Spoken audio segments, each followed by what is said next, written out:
If you manage money wisely, you create more money to manage. So that means that the secret to money is not making it. The secret to money is not spending it. The secret to money is managing it.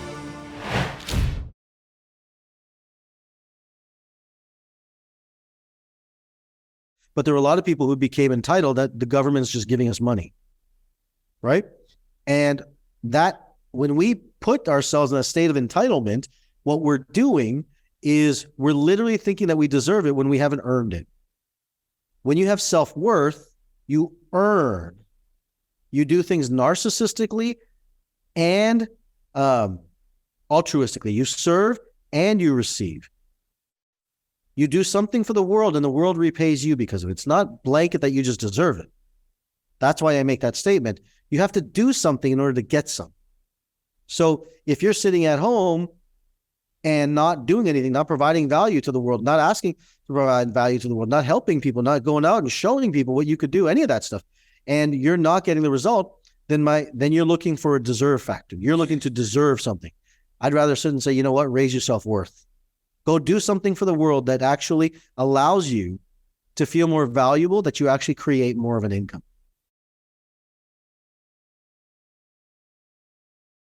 And I will tell you that 99.9% of people don't know where the money actually lives. They don't know where it lives. They think they do. They think it's in hard work. They think it's in working their tail off their entire life. It's not. It is absolutely not. And I'll just say this as a teaser for you. No money is made until something is sold. No matter what. Whether it be a product, a service, idea, a business, a concept, whatever it is, no money is made until something is sold. But our mass consciousness and our beliefs around money will sit and say, you know what? I got to go get a job. Because you know what? I can go get a job. And you know what? I can go make $10, $15, $20 an hour.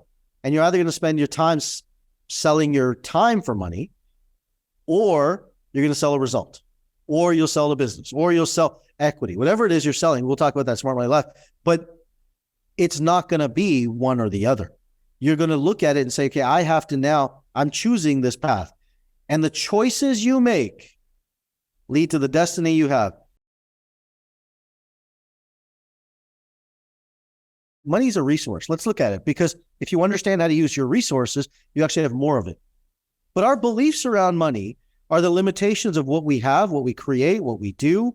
They're the things that stop us from actually creating more, because we're saying things like that are putting us in states of what I call pride or ego-based states in consciousness, and which prevent us from actually living, which prevent us from actually having money. Because if you said to your wife or your husband that you're just a tool for me to get what I want, chances are you're not going to get more of what you want. Do you get that?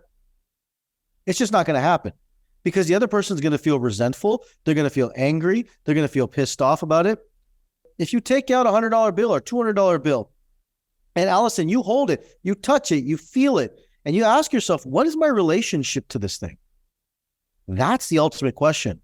If you look at it and you don't value it, and you don't respect it, and you don't nurture it, why would it grow?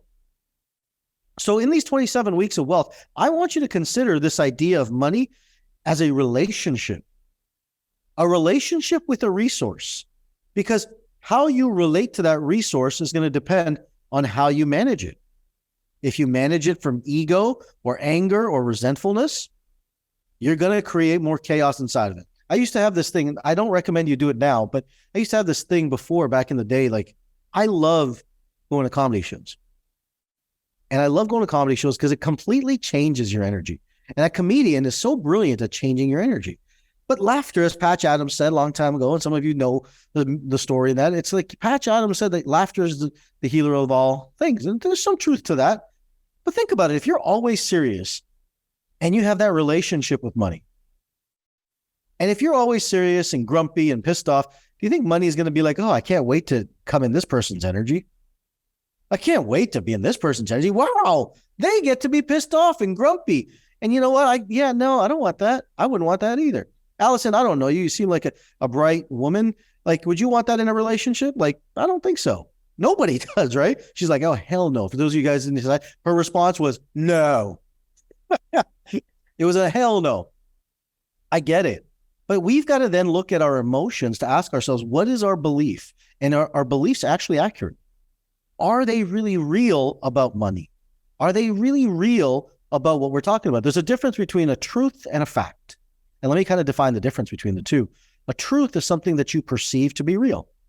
A fact is something that's objectively real. There's positives to money and there's negatives to money. There's ups to money, there's downs to money. If you can take that conversation and now say, hey, look, you know what? This is now a healthy relationship that I have around money. Chances are you're going to be able to manage it better. And the degree at which you manage money will be the degree of the income that you can create.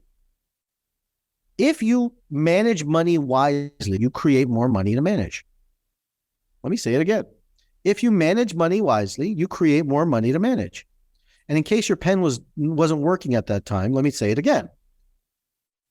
If you manage money wisely, you create more money to manage. So that means that the secret to money is not making it. The secret to money is not spending it. The secret to money is managing it. And money is one of those things that if we don't understand it, it's something we're going to end up disempowering ourselves to and being. It's going to control us the rest of our life. Can you see that? Like, if you don't take charge of money today in your life, it will run your life because it'll continually keep trapping you into a state and a format that's saying you need more of it. And you're never fulfilled with money. It's never enough, so to speak, inside that. It's only never enough when we haven't managed to become fulfilled in what we do. And look, I want you to feel great, but more than wanting you to feel great, I want you to actually make transformational change. Not based on your opinion anymore. I want you to make it based on an EEG that tells me objectively that your brain got younger, that tells me that your brain is working faster and better than it did before you started working with me. That's a different conversation completely. And that's what we're talking about in this, because most of us have these programs, these ideas around money that are completely antiquated. They're antiquated. They're not accurate. They're not true.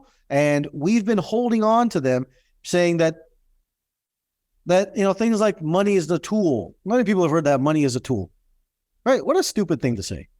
That is my opinion right off the top. It's a stupid thing to say. Money is not a tool. Money is a resource. It's completely a resource. If you call it a tool, you just use it as something, as a lever to help you get something you want to. That's a pride-based consciousness around money.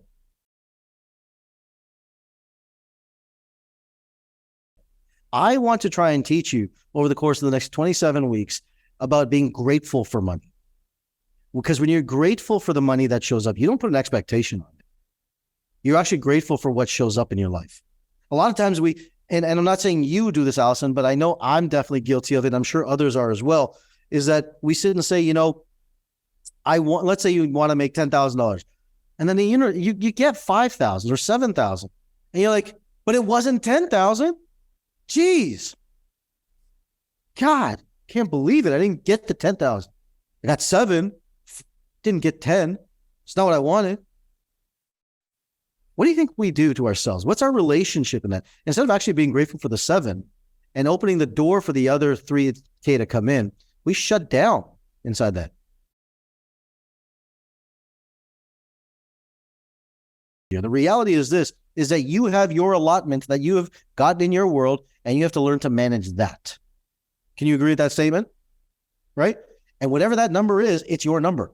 It doesn't make you a better of a human being or worse of a human being. As one of my old mentors and colleagues, I can now say is unique, saying this guy's a colleague of mine that is as wise in his years and wisdom that he was.